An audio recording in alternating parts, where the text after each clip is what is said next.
This is Steve here with Alex. Alex. What's going on, brother? How you doing? All right, doing great, man. Doing great. Can't wait to get Good, this one good. out. I'm excited about this one. Yeah. One of my favorites right here, man.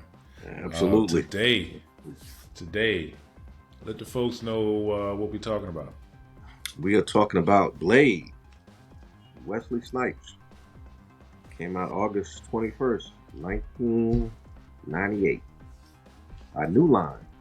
Yep. New line pushed this one out, and it's I've heard different opinions, but it's considered. I think it's considered one of the first Marvel films. I mean, based Yeah. on a Marvel character. Blade was created in '73, I think. I Mm. think Blade's character was created in '73. I gotta look up the originator though. Looks a lot different than he does in in Yeah, in when the he in the came form out that in he is in this movie. Yeah. right, way different. He had afro and Yeah. bell bottoms. But from my era, you know what I'm saying? And he Right. looked way different now. So yeah, Was crazy, man. This is one of the first. Um, I can't remember. Maybe one of the first though movies that my wife and I went to after we got married, and okay, because this was August '98, yeah, right? August 21st. Yeah, Yeah, we got married in July, and because I remember us going to see this movie. I want to say we okay. went with her cousin and her husband. Um, anyway, I'm sorry, you were talking about Blade. So is there anything else you want to say? My bad. Um, Let me see. It was written by David Goyer, Hmm. and I think production-wise, Wesley had his hand in production. Him and I think another guy named Peter. I don't want to mess his name up. Last name Frankfurt. Wesley and Mr. Frankfurt, and then another guy named Robert Engelman. Engelman, excuse me. So Wesley had his hands in this one, Yeah, absolutely.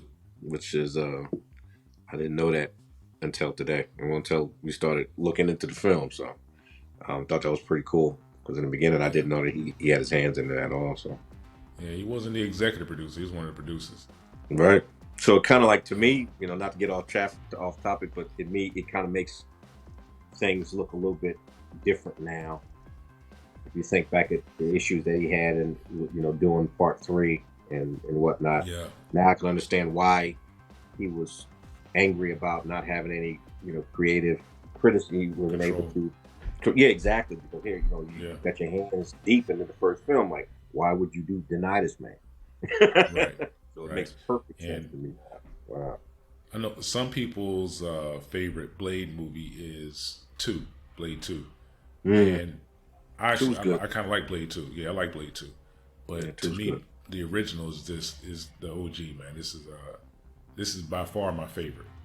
Yeah, Um, yeah, so yeah, like any criticism of Blade, it, people who think that Blade Two is better than Blade, I don't know if they kind of came late and maybe Blade Two was the first one they saw, and then they saw the first, the first. I don't know, because hmm to me this one's just superior. There are things that are better in Blade Two, but to me, like this movie itself is just a better watching experience for me. right. And to me, it's a lot more intimate too. Like it's a smaller scale. Not I can't say that Deacon Frost is a smaller scale compared to what he was going through in the Right, second film, but I'm just right, saying that it's a little bit smaller. You can actually get intimate with characters, and that yeah, makes it a little bit better for me too. You get to know him. The way he moves, the way he speaks, the way he acts a little bit better. And this right, the it's the first. yeah, and you can tell that he had, I think, maybe a closer hand in some of the dialogue and some of the scenes, because Exactly. Blade does a lot of black people shit in this movie, Yeah. and it's like some sly type shit, like the way he look at somebody, like you know, Yeah. like the side eye. Um, yeah, I'm just going to say it now. The scene where the girl, what was her name? She's played by Mbouche Wright. I forgot what her name was. Karen. Um, Karen. Oh yeah, Dr. yeah. Karen. Yeah, Dr. Um, Karen. she asked Blade to look into the microscope, and when she puts the blood coagulant on the vampire blood, and she Yeah. said, "Be careful." He looked at her. She's like, "Be careful, it's energetic." And he gave her this side eye, like, What the hell you talking about? you know, Yeah, fuck, you know, I'm Blade. What the fuck you talking about? I ain't gotta be careful. You need to be careful. yeah. Right. That was a complete like. That was a complete like. Don't tell a black person something they think they already know. Right. It's like, who you think you talking to? That kind of stuff. I feel like that's directly Wesley Snipes. Yeah.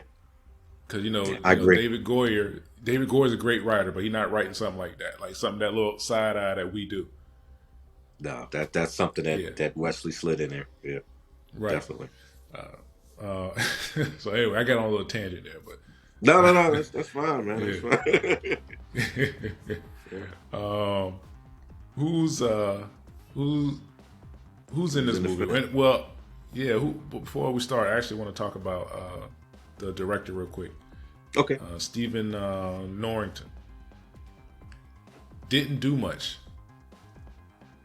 He did this. He only directed, I think, 4 movies. And his last movie that he directed, because of how bad of an experience it was and how bad the movie turned out, was League of Extraordinary Gentlemen. They thought that was a bad film? What? Yeah. And so here's the thing. I went to the movies to see that movie. Yeah. And, my brother was here from Germany, Connery, man. We came. What are you talking about? Yeah. I actually kind of enjoyed it. I bought the DVD when it came out, you know? Yeah. Damn movie critics, man. I tell you. Yeah, right. I enjoyed it film too. Yeah. So, you know, like people hated it or whatever, and critics hated it, and it didn't, you know, it kind of bombed at the box office, and it cost a lot of money. It did. And that was like, he just didn't direct no more after that. And it's like his whole experience with it was so bad, and there was like intervention with the studio, and you know, like basically it's like, I ain't directing no more after this. So everything he's done after that has been like much smaller scale. Right. But you know, you think, you know, you directed Blade, you know, you had a promising career.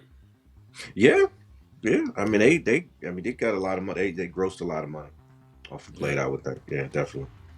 And wow, that's I'm terrible. sorry, I got sidetracked, but no, that's cool. That's cool. That gets the gears going, because I didn't realize that film that was his last go round was League of Extraordinary Gentlemen. Because again, I didn't think that was a real bad film. You had a whole bunch of characters in that film that were memorable. You know, Alan Quartermain, come on, man. You know, Invisible Man, come on, man. What? You know. Yeah. So any criticisms that, you know, you have for that movie, you can't say it wasn't like just something new. You know, even though it was a comic book, you know, before, but like you can't say it just wasn't something new. Right. And that was something we hadn't seen before, you know. Right. So we didn't have no team up movies other than the X-Men. Yeah. No, we didn't. When this came out, you know. Nothing like at that scale. Yeah. But yeah, who else is in? Who else we got in this movie? Got Steven Dorff. I remember Steven from The Gate, because again, that's 80s horror film. Yeah. That movie was made in Canada. Yeah.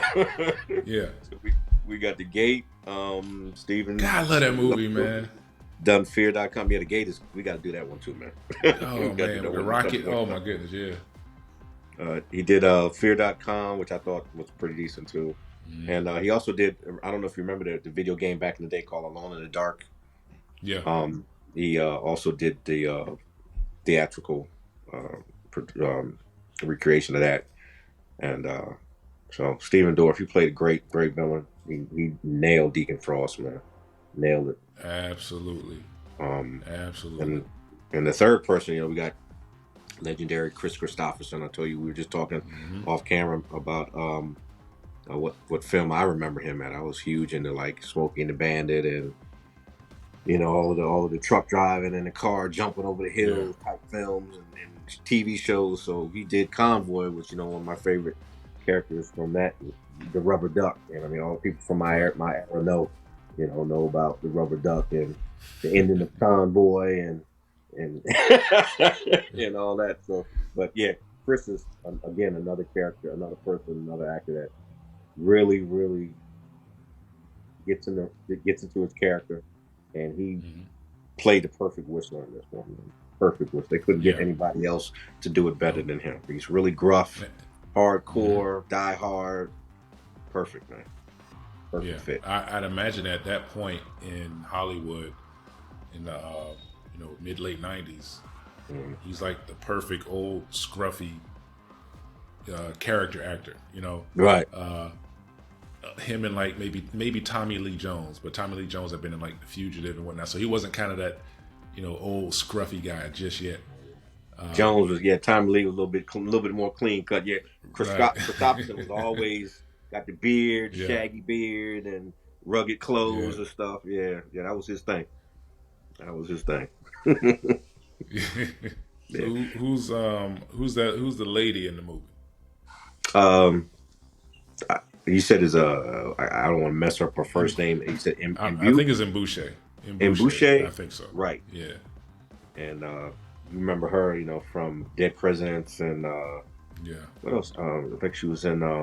Oh my God! It just hit. Remember that film Michael Rappaport did back in the '90s called Zebrahead, where he was like the white DJ in the school. I never watched it.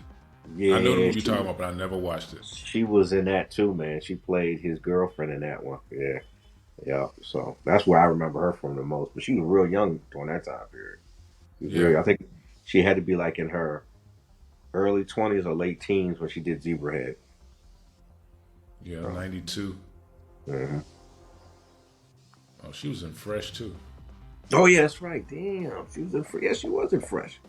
Yeah. She hadn't done a whole lot. Right. It's a shame. It's a shame, man. We said that Yeah, she's several she's times she's about. pretty decent. I mean, she her lines, Yeah. she delivers her lines real well. Yeah.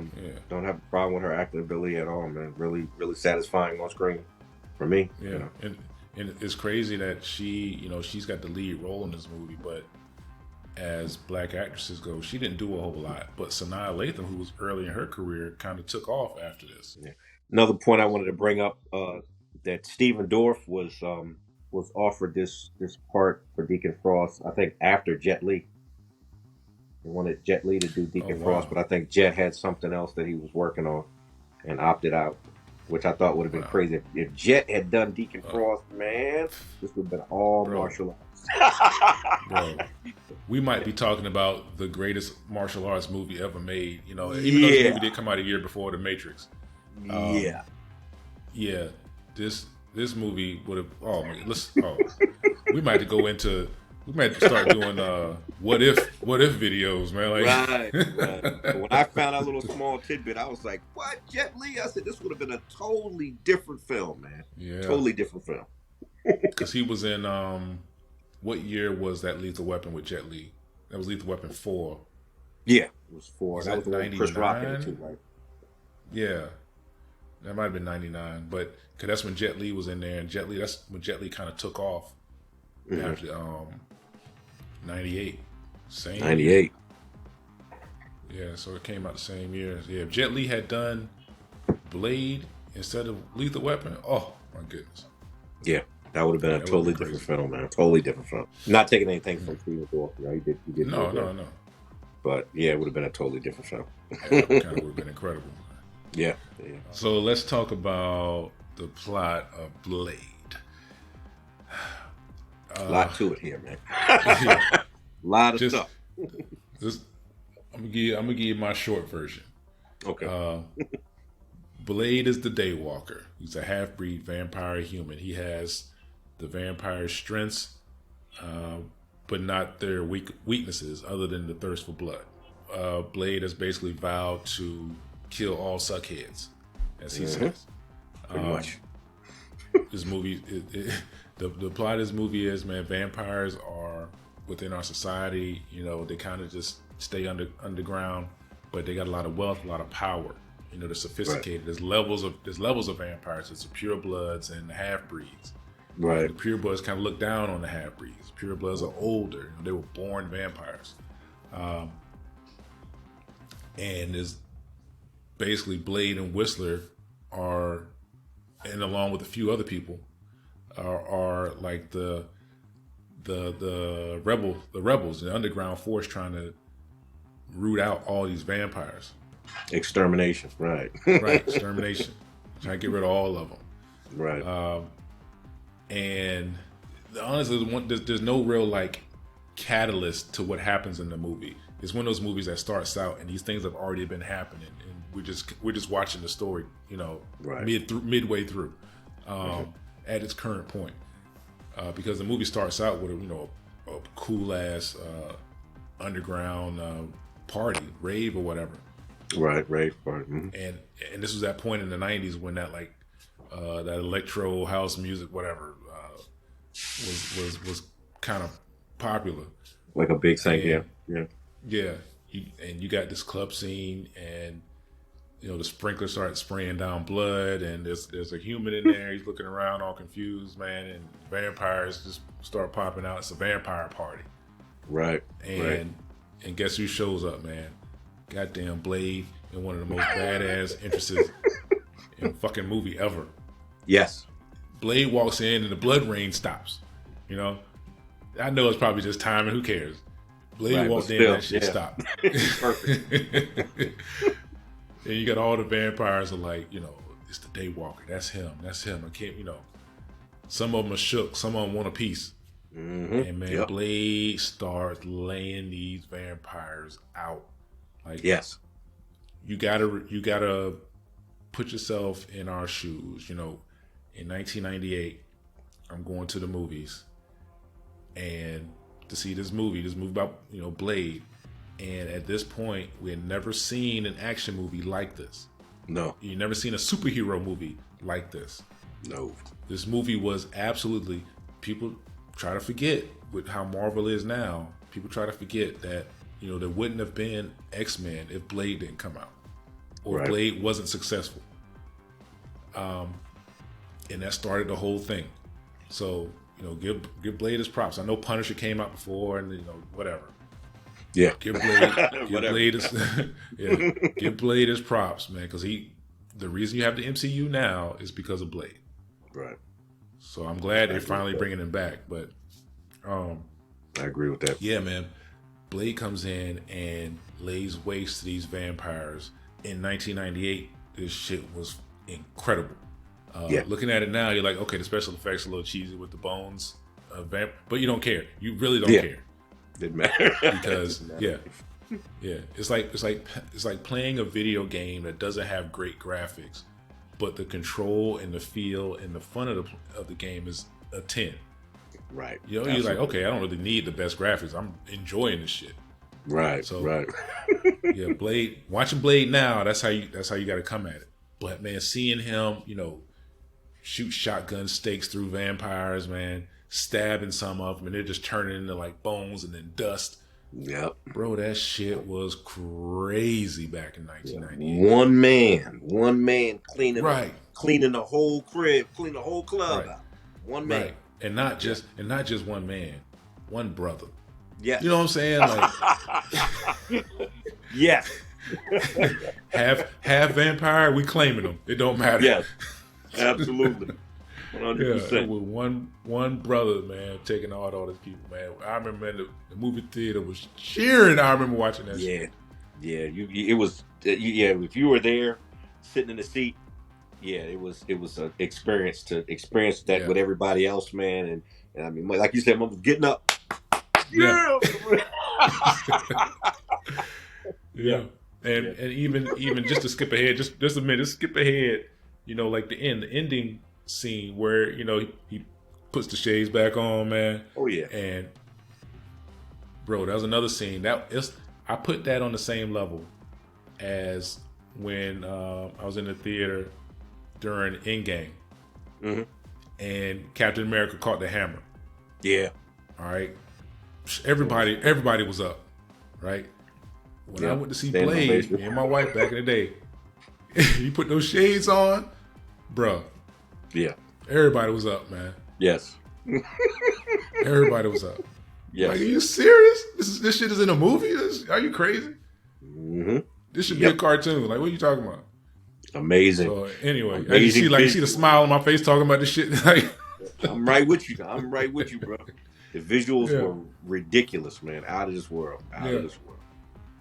Yeah. And Wesley, he was in tip top shape, man. He's spin kicking, snatching throats out, clotheslining dudes, Yep. smacking cops, and Yep. Absolutely. like this movie's just a middle finger to everybody, man. Yeah. And I love it. Shit, where were we? Were we talking about the plot? I forgot. You talking about the plot? Talking about the plot. Yeah.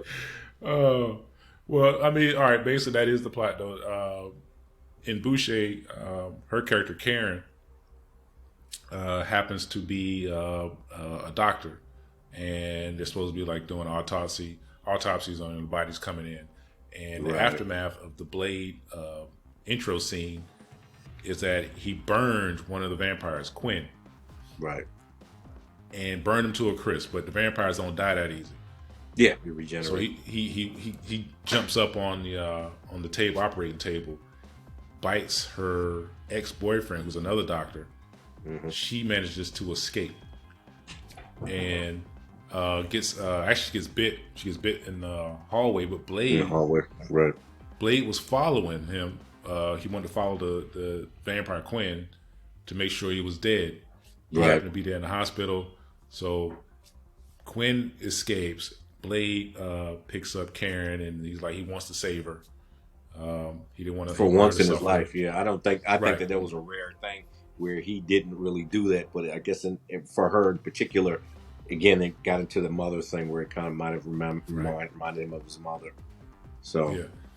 Oh yeah, he takes her, back to base, and Whistler gives her the metal. What was it? Aluminum something or other. Whatever he was injecting her with. Garlic and silver nitrate. Silver or something. Yeah. I don't know how you come up with that shit. Like, how many people has he experimented on and the fucking head exploded or something?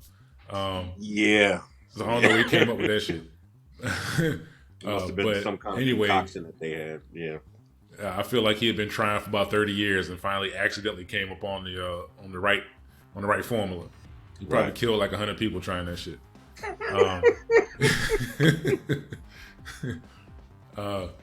But Blade saves her, and she ends up kind of working with Blade and Whistler. She's a hematologist, so she wants to help Blade come up with a serum to help cure his vampirism.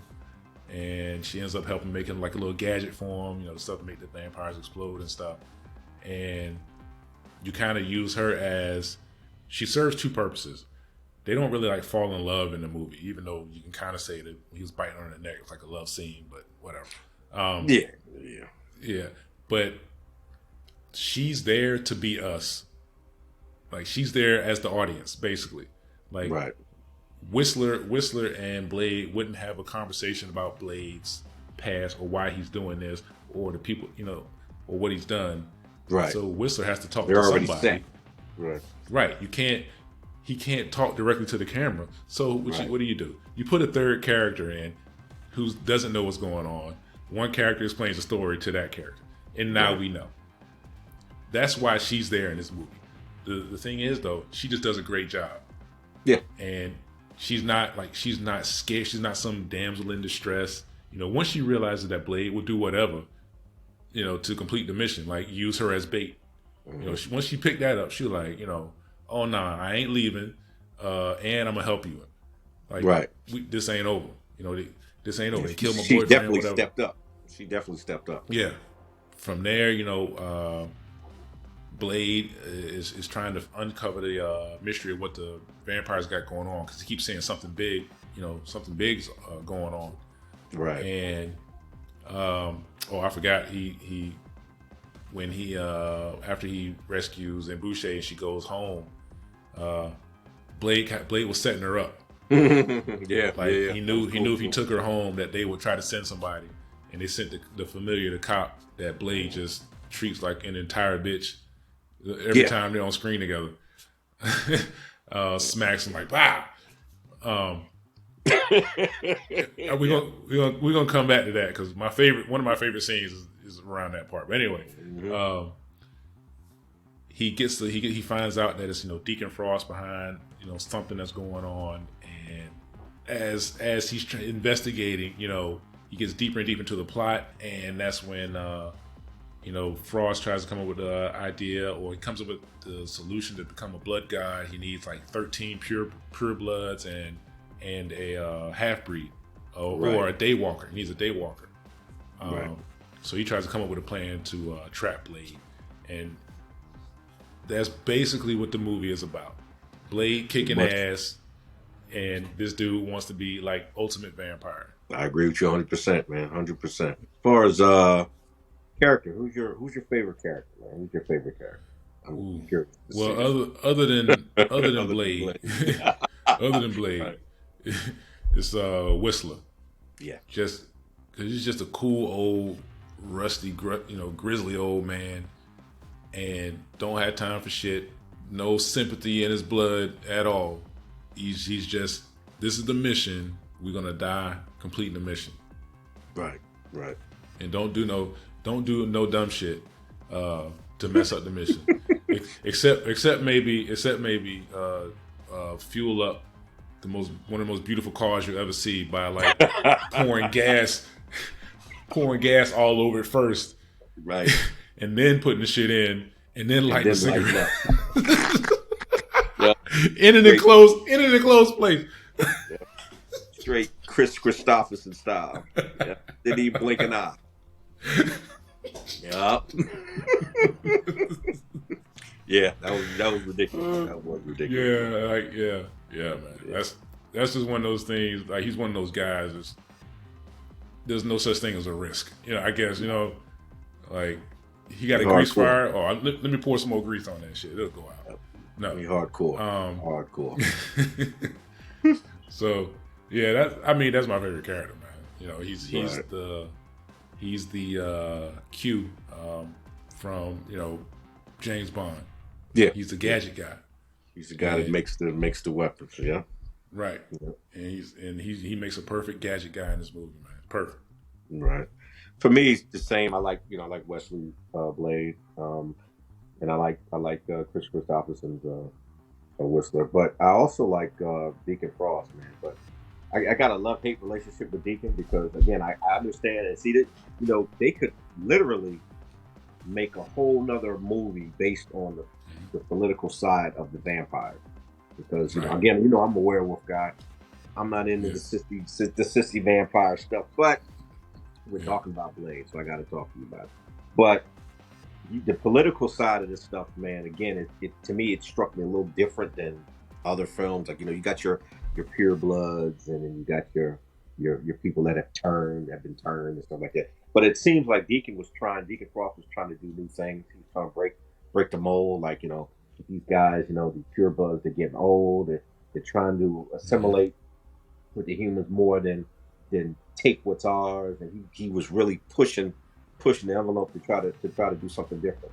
And I think that if he had the right people behind him instead of a bunch of bozos, that's what I'm calling the people that was with him. All Deacon Frost spoke was bozos, except maybe for that one chick, the one chick that wore white. Yeah, but slick back. Quinn and the rest of them guys, man, you're only as good as your help, man. Them guys was trash. Yeah. All right. Yeah. But I think pole jockeys, man. Yeah, seriously, just waiting to catch a slug. Like, come on, man. Yep. But I think that as far as Deacon Frost's character, I think that he was overstepping his bounds. Okay, and I don't know for the life of me why the purebloods were not stronger and didn't enforce a little bit more on the people that were turned. The people that are turned, the turned vampires are infants, man. They don't even know themselves. Don't even know their power. They should be less powerful. Yeah. Right. They shouldn't all be equal. Right. It blew my mind. Like, what? You talking shit to the man, the head vampire? Yeah. Really? I didn't get that. And he was I don't know the actor's name, but he was a straight punk, man. I'm sorry. Drag his name in the movie. Yeah, Dragon Eddie. Yeah. You sitting at the head of the table, man, getting punked by this club hopper. Right. That's what he was, just a kid, right? Punk teenager. Y'all grown man. This a child. It's a child in here, bitching all of us right now. Right. Like, who is this dude, and why is it? Yeah, it's funny that you mentioned that. It's funny that you mentioned that, man, because that was on what was my dislike for the movie, Right. and it was, how is it that all these purebloods even allowed Frost to do all the stuff he was doing? Like, what was to stop them from killing him or killing his people or killing his goons? Like, Right. they don't have goons. They've been around for like 2,000 years. They don't have goons. Right. They don't know when somebody is too ambitious. They ain't I mean, seen you, this before. you saw the Asian district. That whole place was full of folks. They could have took care. I Right. mean, and you figure Right. each house would have had just as many, if not more, people. Yeah. Why keep a problem alive? Right. Yeah. Why? How did Deacon get this army? You know, like that part. I was like, oh my goodness. Even when he was like about to take all their souls, when they're standing around the thing, he like, it's just him and his goons just kind of pushing him around. I'm like, okay, like, dude, y'all stand here, right? Okay. Like, how does he make y'all do this? Like, putting them right in position. Like, no, stand here because you won't die unless you're standing right here. Like, ridiculous. How did they let that happen? And that was one of those things. I'm like, man, the movie's so fucking awesome that you forget that something that stupid is actually happening in this movie. Exactly. And I guess, like, if you're a writer and you know what, man, this movie is hard as shit. Like, man, this shit is amazing. Ain't nobody gonna think about none of this shit right here. So I'm gonna keep it just like it is. Right. And like you said, it's probably why they didn't get further in depth, and they had to have the story a certain way so that the flow of the movie would happen, right? Because if you had it any other way, it would have been complicated. But I just wish that they had done it just a little bit. Because again, you go back and you look at all the other vampire movies and stuff like that. You make comparison. It just, to me, it just didn't hold up. And I know that that's not the base for Vampire Society. I know that that's just in this film, right? Yeah, but I was disappointed in that. I just was like, dude, come on, man, this ain't working. Yeah, that's why I'm a werewolf. Even if you threw a 1 minute scene, with some kind of little montage or whatever, where Deacon Frost came up with some kind of plan to be able to subdue all these guys, and you know what I'm saying, like, he took out all their henchmen or he poisoned them or whatever. It could have been anything. Right. That just explains how he was able to control them so easily. Mm-hmm. Instead of just throwing some fangs on the table. Right. All right, now I'm in charge. Yeah, right. Bro. Yeah. Because even with that scene where they take Dragonetti outside and leave him out in the sun, I'm like, how did you kidnap this dude and how did he just let it happen? He's supposed to be powerful as shit. Right. Yeah. All right. Whatever. Yeah. The movie got to happen. For another day. Yeah. So for you, let me ask you this: what was your favorite kill? I liked all the stuff in the beginning, like when he was cleaning the club out. All of those kills were great. Especially when he used the glaive. He threw the glaive around and it went around and killed the 4 or 5 guys and stuff. Because again, I hadn't seen a glaive used since Crow and Beastmaster. Yeah. I have not seen a glaive used since then. This is the film that I remember. I'm like, oh my God, he got a freaking glaive. This guy's bad. Nobody uses a glaive. And threw the shit around in a circle like Captain America's shield, man. Like the most improbable physics ever. Right. This shit was incredible. Took out like 10 people. I'm like, yep. Yeah. Yeah. Awesome. Yeah, man, I like all the beginning stuff. For me, it was at the end when he gets his shades back from Quinn. The way he does it. Because this is after he got some blood in him, man. He comes down like he jumps down like 10 floors like a fucking boss, man. Lands on the concrete, the superhero landing. That Blade, y'all, blame it on Blade. He does a superhero landing. First one, exactly. The first one to do the superhero landing. Yep. Blame it on Wesley Snipes. He does the landing, man, and Frost says, kill him, and somebody's like, I got him, and then Quinn's like, no, I owe you one. No, matter of fact, I owe you 2 because Blade took both his hands earlier. runs up. Like, first of all, let me back up. Blade has whooped his ass like 3 times already in this movie. That we know of. Right. Because he said, Probably like, he been knew way Blade more. already. You know what I'm saying? Yes. Yes. So, bro, what makes you think you just seen this dude jump 10 floors? Look like he got all his energy back. Yeah. You know what I'm saying? He had a sensu bean. He stood in front of the sun. Whatever it was, he got all his energy back. And you think that now this is your time right now. Like, this is the time you're gonna whoop Blade's ass. Right. He said, "No, I got him. Yeah, I got him." That little thing in his hand. I got him. Yeah.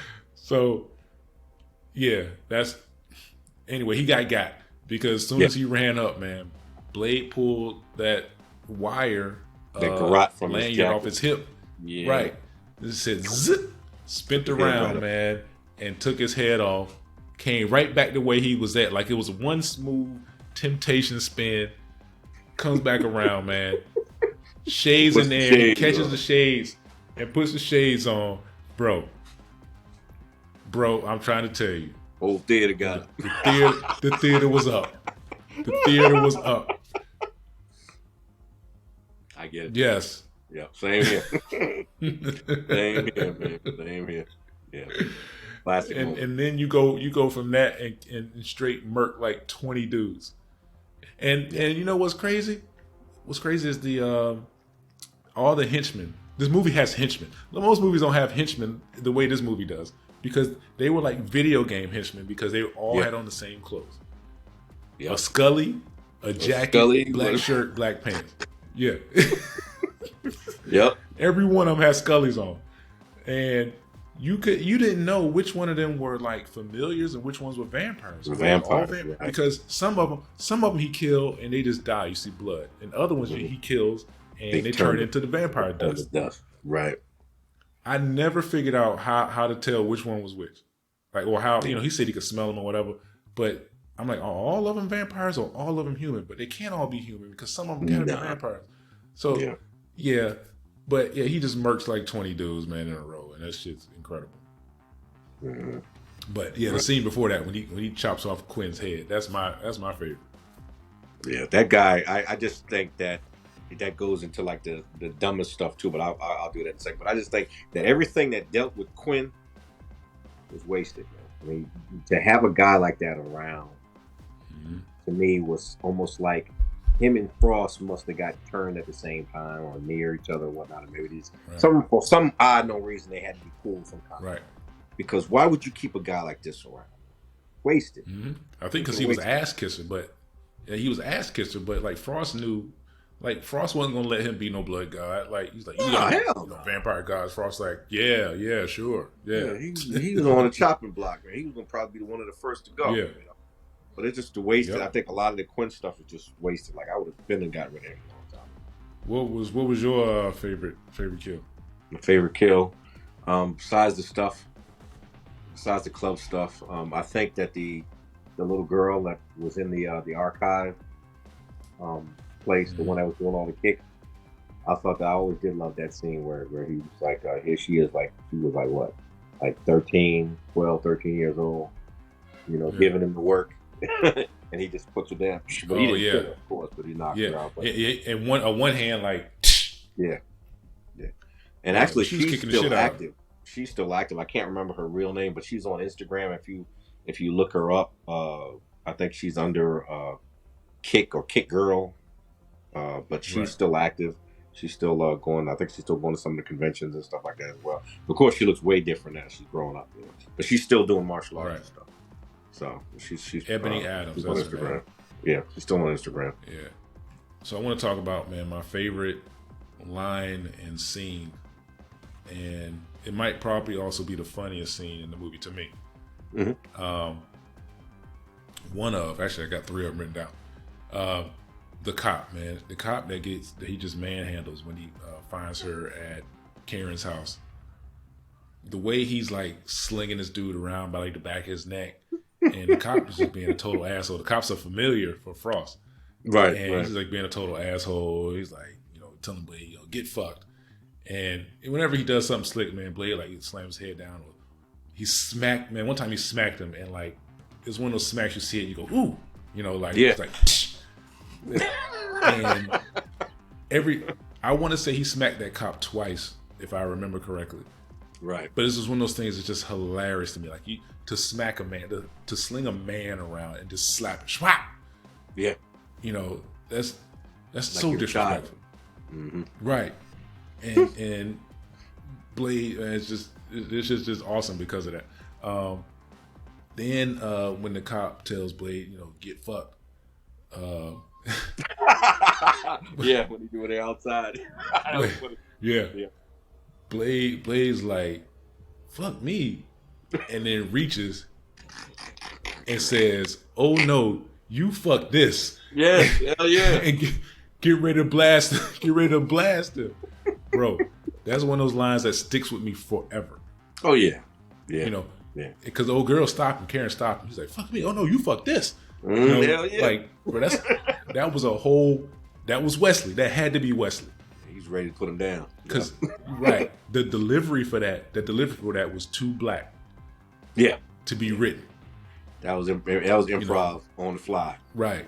Improv on the fly. Wesley like, oh no, that's not what I would say. That's not what I would say in the situation. I say, oh fuck me. Oh no, you fuck this. Mm-hmm. And the other one, man, at the end, this is another line that I still say to this day. When I see somebody doing something stupid and then they keep trying it. Right. When Blade says, some motherfuckers always trying to ice skate uphill. Yep.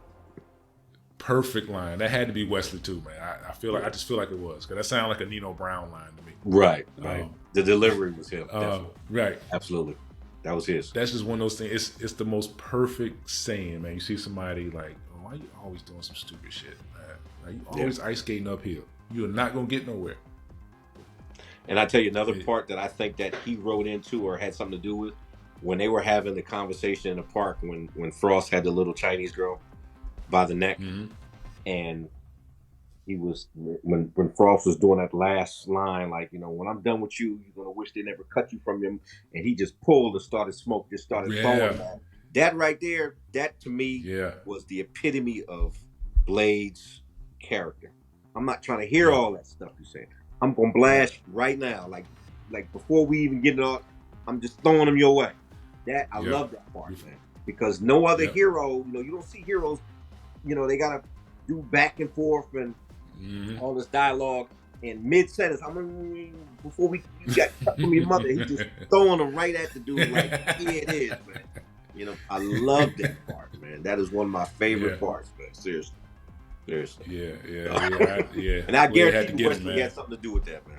Yep, because it's like, before you even fix your lips to finish that sentence, I'm already throwing them at you. You got 3 slugs coming at you. Yeah. Yep. Yeah. Even when he chops Frost in half, and he he flies up in the air and he comes back down and sticks back together, and Blade turns around, man. It's slow. It's slow mo but silent. Like, what the fuck? Because I feel like that was the way that was delivered. That was Wesley. Right. He's like, nah, this is how I would say it. What the fuck? What the hell is going on? Yeah. Perfect. Was not part of the plan. Perfect. Yeah. Oh man, don't leave anything out. Did you have a funny line? No. Actually, like I said, just that part I just told you about where he caught Frost in mid sentence and just threw 3-4 slugs his way, man. Forget the kid and all that. Just, here, eat this, man. I'm tired of hearing your noise, Yeah. And how did that girl eat that cart, man? Frost tossed her ass like 30 feet. She went through a food cart, hit and landed in the middle of the street, almost got hit by a bus. When Blade saved her, she was fine. He was like, go home. She just ran away. Like, no, she should be seriously injured right now. She needs some serious assistance. You saw how she... Yeah. Like, she need to get in the ambulance. Right. And if you look, I mean, it's obviously like a stunt person. But the way she went through that cart, like, a kid ain't getting up from that. An adult ain't getting up from that. You figure at least be unconscious. She just hopped up and ran home. No. She need to be in an ambulance right now. I thought that was ridiculous. Yeah, me too. But look, man, we could probably talk about Blade all day. I'm not even gonna ask you about the sequels. We had to talk about those another day. Right. But there's two direct sequels to this, and there's the show that there's the show, but Spike TVs. Yeah, They do well. Yeah, I can't. It was bad. But that being said, man, like I said, we could talk about this movie all day. It's one of those movies that it's Black history, just for us, because it was like the first real like Black just superhero movie, just straight up like it seemed like it was our movie, right? No matter who directed or whatever, it seemed like it was our movie. And at that point, you think, man, Wesley Snipes would have been the perfect Black Panther because he was trying to get it done back then. Right. Yeah. And it came at the perfect time, man. It came right before The Matrix, and like it just kind of set off this revolution of like these action sci-fi movies with kung fu and gunplay and stuff like that. Right. This movie's like it's revolutionary. It was a hit. It was a big hit at the time. Put Marvel back on the map, pretty much. And got us in the seats, man. Got us in the seats, right, big time. Right. Big time. That was an event, man. Blade was an event. Yes. So, and if you remember, Blade was like one of the first big like action movies that came out on DVD. Right. Because that format came out, that was around the same year. I want to say DVD really came out like 98. Yeah. When DVD players started coming out. Right. So yeah, like when that movie came, I remember that movie came out on VHS and DVD, man. I had to have a DVD player because I wanted that DVD of Blade. Oh yeah. Yeah. Came out, actually they made a HD version of that. Was before Sony wrecked the market, and now it's either DVD or Blu-ray, where before they had 3 stages. You could get the DVD, HD DVD, and then if you really want to spend money, you get the Blu-ray. But Sony messed that up, man. Took over. Yeah.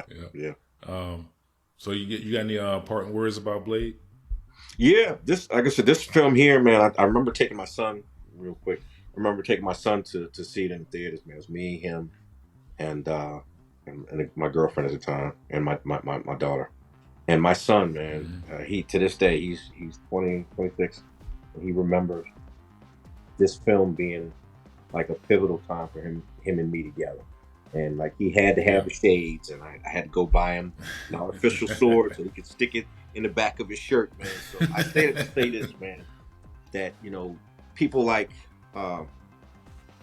Michael B. Jordan and the Black Panther staff and so many of these people that are picking up the torch and carrying it for these kids to have representation on screen. It is so important, man.